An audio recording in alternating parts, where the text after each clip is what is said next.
Hi guys, Mike with 850 ArmorWorks here. Today we are going to be going over a comprehensive setup for Shoretrooper, Tank Driver, and Deathtrooper chest and back systems with the way that we designed this armor with the collar system. I'll go around every part just so that everyone's clear with what we call each of these parts and the way that they get assembled, little things that you may or may not have to do. So I said it was comprehensive. There's a reason why it's comprehensive. The Deathtrooper, the Tank Trooper, and the Shoretrooper all have the same chest and back system with just minor details and paint change. That's it. And for our system, when we designed it with the collar, or actually added the collar into it, the whole build centers around adhering the collar to the back plate and lining it up to the chest. We're going to use some cutoffs that we had from the side wings, a big chunky piece with that cut out on it, but these other two pieces or more that can come off of it come in real handy for building. This is one of the pieces that really gives me a fit trimming by hand. I've gotten in about as far as I can with the handy dandy Sears Craftsman straight snips. I'm not the biggest fan of hot plastic chunks flying in my face, so I will be using it some and in some other places, but in this instance, I really don't want to deal with that either. What you want to do is go back to the handy dandy and trusty belt sander. Again, I can't stress, if you're going to be building armor, what a valuable tool the belt sander is to you.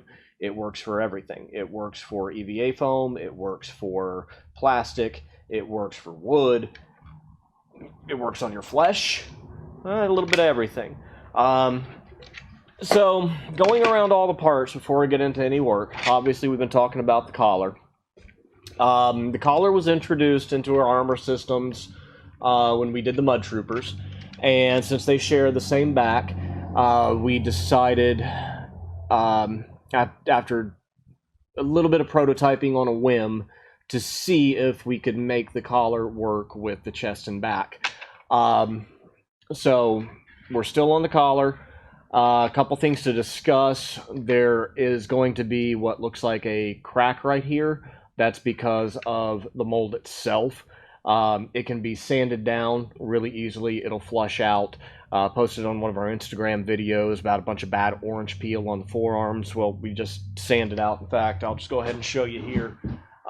And we'll sand this little bit out. I don't know how much is visible of it.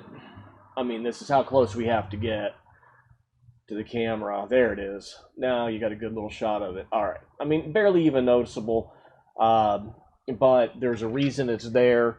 The mold is not like aluminum, like it would be nice to be made out of. It's made out of urethanes, and it's a very stressful piece to form. So that actually acts as a release whenever we're pulling it off, because we have to get a pretty close cut on the mold to even get this thing off. But I demoed it, so we're going to just sand this little area.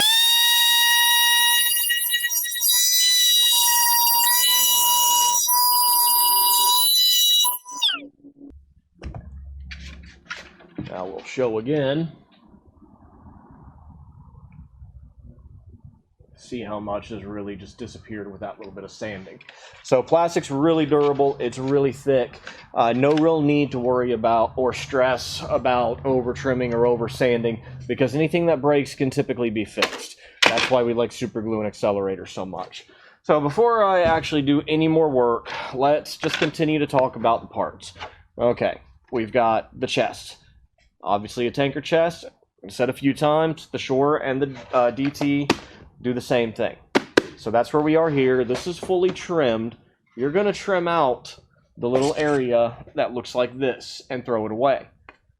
This is the gorget. And this is what really allows us to get this armor system on and off our heads, because otherwise the head hole and the collar is just too small.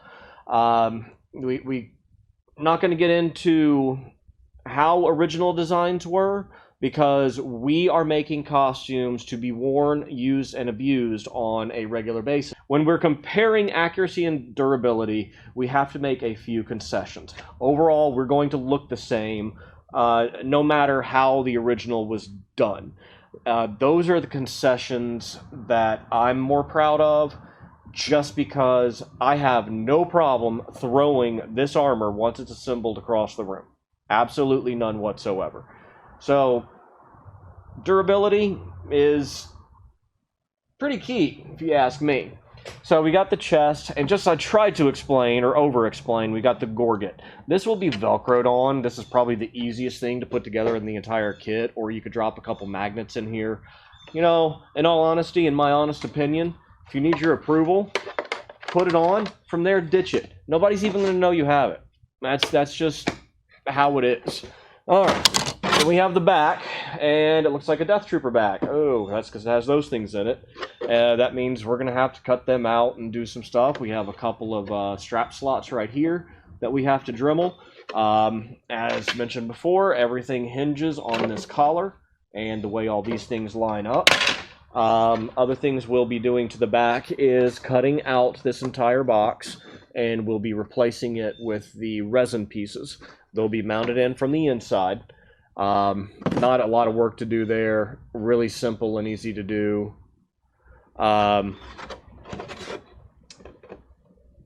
And then you've got like upper level details and things you can do. You'll have little things, little tiny details and whatnots, and little circles that you can drill in and back. That's if you're getting into the ultra realistic category. I don't want to harp on that stuff too much.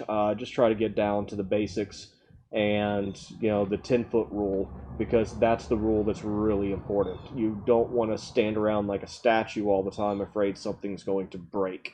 You need to make sure your gear is in top shape and you can just throw it on and go. And that's the kind of builds that we try to show you. Now, your strapping and whatnot, that's different. That usually takes some time and some adjustment. Whenever you first finish your suit, you're going to wear it for a little bit and then notice you need to tweak this or that or the other. And that's just how anything is. It's like tightening a belt notch, just in a different way. So, continuing on with the back, and then we have these shoulder straps. As I said before, we'll be doing some slots and setting these in. These have become completely aesthetic. They don't serve any functional purpose like the calf straps. There's no Velcro put on them. There are alternate ways to assemble this to make the front and back removable.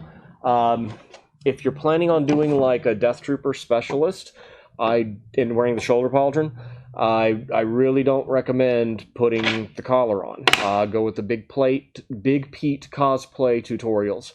And he's going to show you how to do the overlap style that we used to do. And because we used to slot these in permanent and they'd come up and Velcro back down.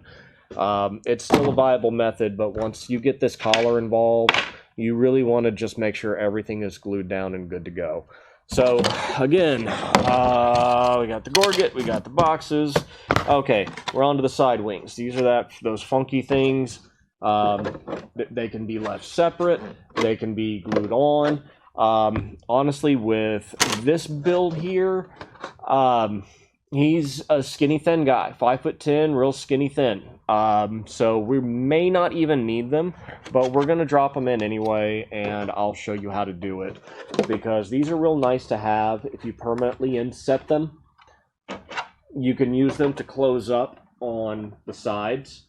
And you've got all this room in here for a connecting point. It really stabilizes the whole upper body portion of it into one, solid mass. I don't have a finished example, but by the end of this video, we will have a finished example. All right, we've gone over all the parts. We got the side wings. Oh, there's one more part to go over. Mentioned it before. When you're cutting out the side wings, they are going to be paired with something else that looks a lot bigger. Those two didn't go together. That was there like that. This was in like this. So here, that's where your extra scrap plastic is. It's already thinned out. It's bendable. It's easy to manipulate. A lot better than trying to use sheet plastic or styrene or anything of that nature. These are like almost the last things we deal with. I'm just going to clear them off the workspace and keep these handy. I'm not awful worried about when I do the back boxes. They're kind of one of those detail things. Sometimes it's not fun dealing with the build and the boxes being a little heavier and offset with the weight with the rest of it. So first things first. Oh, well, and you know, shoulder straps. Like I said, these are dead last. Since we're doing a tanker here, neat little trick.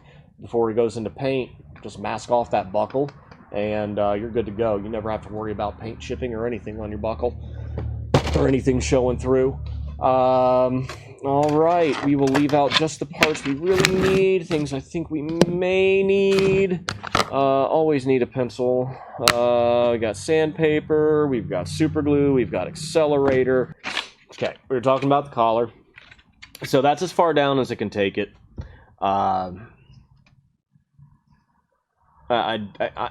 There's other ways we can score it and snap it if you don't have a belt sander. I've got enough cuts on my fingers right now. Don't really feel like doing that. So we're going to go back to the trusty handy-dandy belt sander and make short work of all the extra flashing that's on here.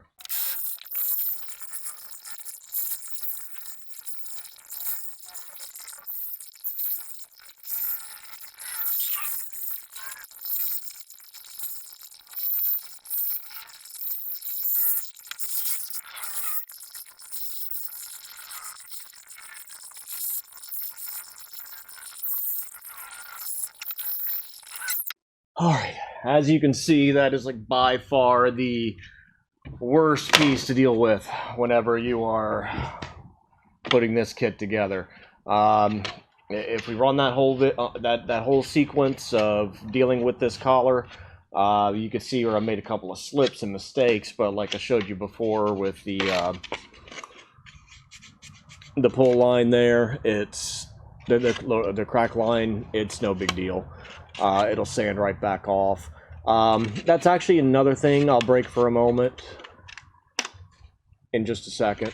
We need to talk about cold pull lines, because there are just certain shapes that you just can't, you know, keep from having them happen. And they're evident in the back plate. While I was sanding it, so I had to stop quite a bit, check the light, check the angles. Don't worry about it too much. There's no true trim line because we're going to be doing filling on top of that. But what I was doing during it was pulling some of the burrs off so that I could make sure that I was still following true, and maybe a little more carving here or there. But from here on out, I can use the palm sander and we'll be good to go. I'm gonna go ahead and prep both of these parts. Okay, we're gonna talk about detail. All right, let's talk about the details on the back while we're working on it. You'll be able to see here slightly. I'll have to check my monitor feed on it. Okay, it's more evident on this front side here. We're talking about this line right here. Yours may or may not vary. What is that? Is that in the mold? Is that a bad casting? Is it a bad pull? No, it's not. It's none of the above.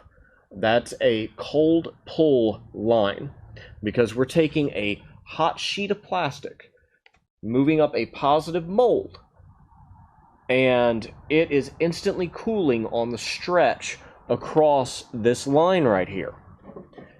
And then the vacuum kicks on, and that's the line we're left with. This is going to be on any part that is tall or has a sharp corner. It's just normal. There's no real way to get rid of it. The only way you can minimize it is by using preheated aluminum molds, which, let's face it, we don't have the money for that. None of us have the money for that. As I demoed before with the sanding of the collar, we can sand any cold pull lines and be just fine. Nothing to worry about.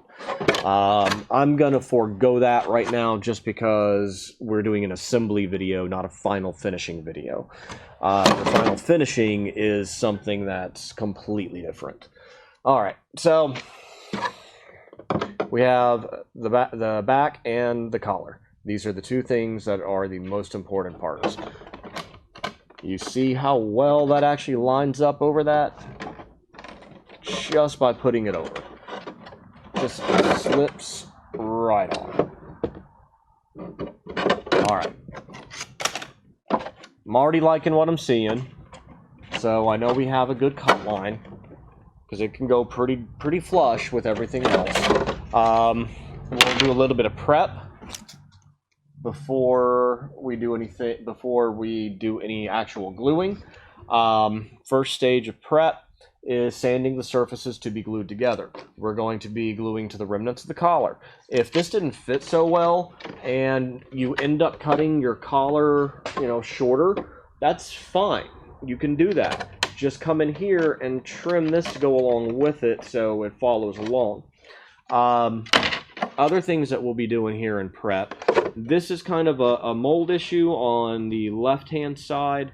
It doesn't matter once everything is put together. We're just a little bit more narrow on this left side over here, so we can always build it out if we need to. If you over trim, which no, it does not look like we need to build out any.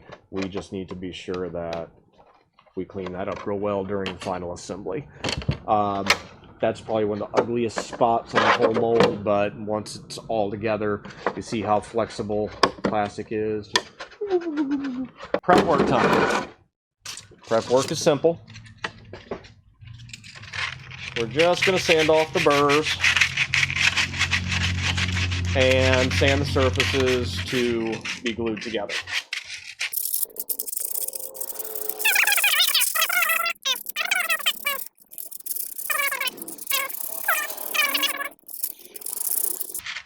Alright, we are sanding all surfaces to be glued, and the burrs off from belt sanding or trimming and whatnot.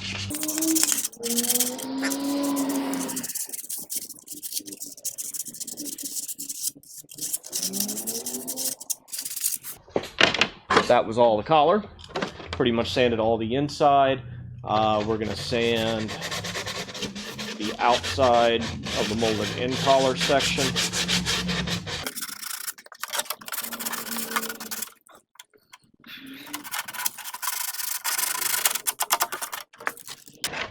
We'll deal with these and getting them in place after we get potentially the collar on. We generally just glue them on as tabs and supports so the chest can have somewhere to butt joint on it. This is a pretty unique butt joint, and that's really what we're kind of doing here, is just a unique butt joint with some seam filling and some optional seam filling to go with it. So just to get this thing prepped, make sure everything's good, we're going to take the Dremel tool with fiberglass reinforced cutoff wheel and cut out enough room for the straps and make sure that they can easily fit in. Sorry about the noise.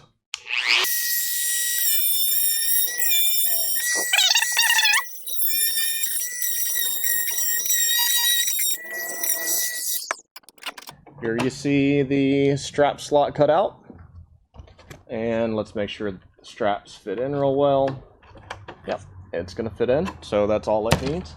When I'm cutting these, I cut more on the open down here than worrying about the height of them.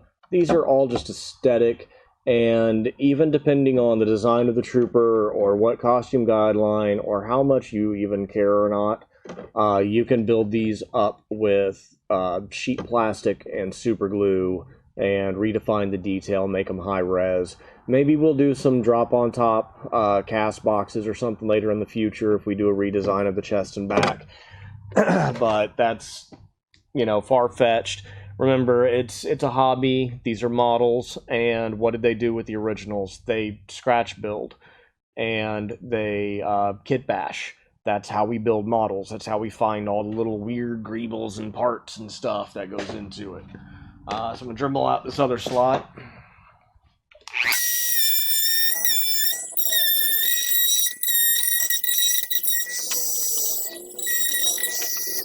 That looks pretty good too, so we'll test the strap in it.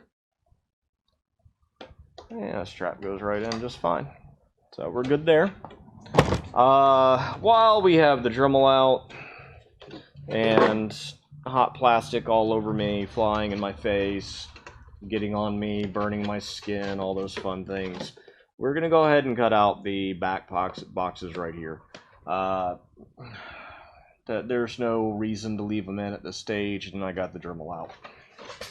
So why not? Whack away!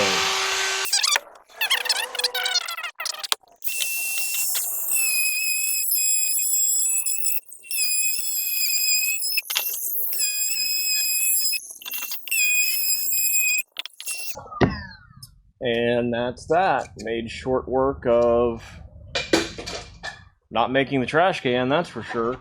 Short work of cutting out the back box. There's still a little bit of cleanup to do, get rid of the melted plastic. You do generally want to do this in a well-ventilated area. The ABS can tend to stink a wee bit. If it starts to burn or smoke, that's when it's bad, and you really do not need to be inhaling those fumes. There's no reason why ABS should be putting off fumes or black smoke unless it's just literally on fire. And if it's on fire, you want to be nowhere around it. So, good thing it's not that flammable. It'll melt before it does anything else. We'll get in there a little later and clean up what we cut out. Still some jagged edges. I'll take a block and some sandpaper around it and block sand till we have a nice smooth flat surface. So on to the next one.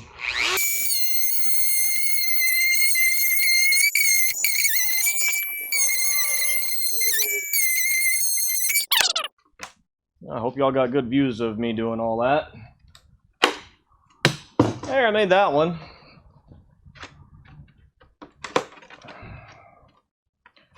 Really ripped through that one a lot more. The height of the two, that one makes it a little tougher to get your Dremel in at a good angle. The other one was pretty much flush, so I could kind of route it all the way around instead.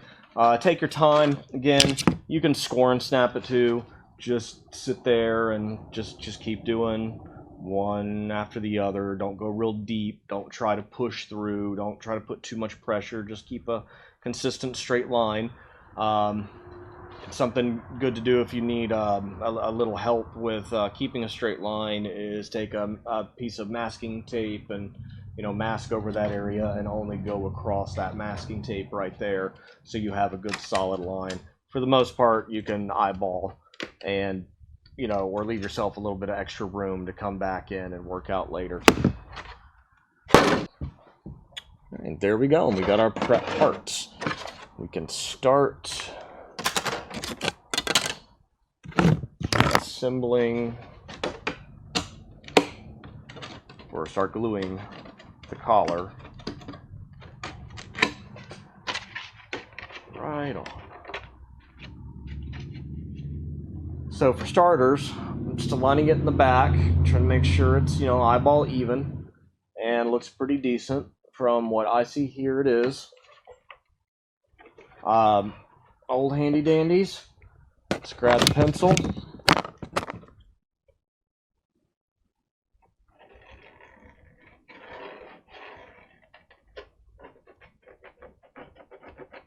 Now, notice I'm not going all the way up yet because we have room to flex right here. This is really good for, you can really flex this down, get the glue in, and then re-adhere it later. We're really concerned about getting this portion of it done. We want this as well glued as possible. That's it. Got a nice pencil mark going across. And now I know where to glue it in. Anyone can build armor. anyone. It's not hard to do.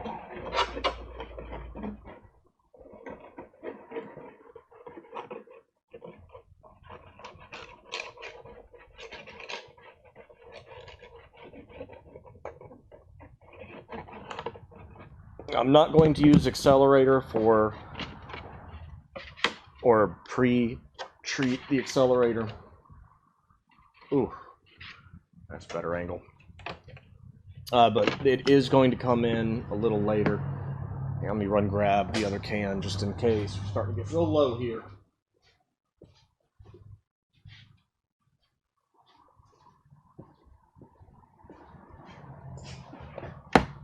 Can feels a little bit better, but we're definitely low here.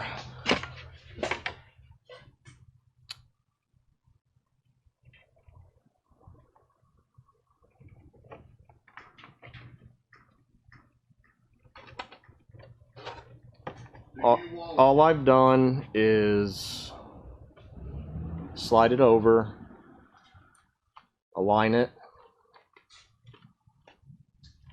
and apply pressure, and then come behind, get a little accelerant in to get a final bond. And that's good.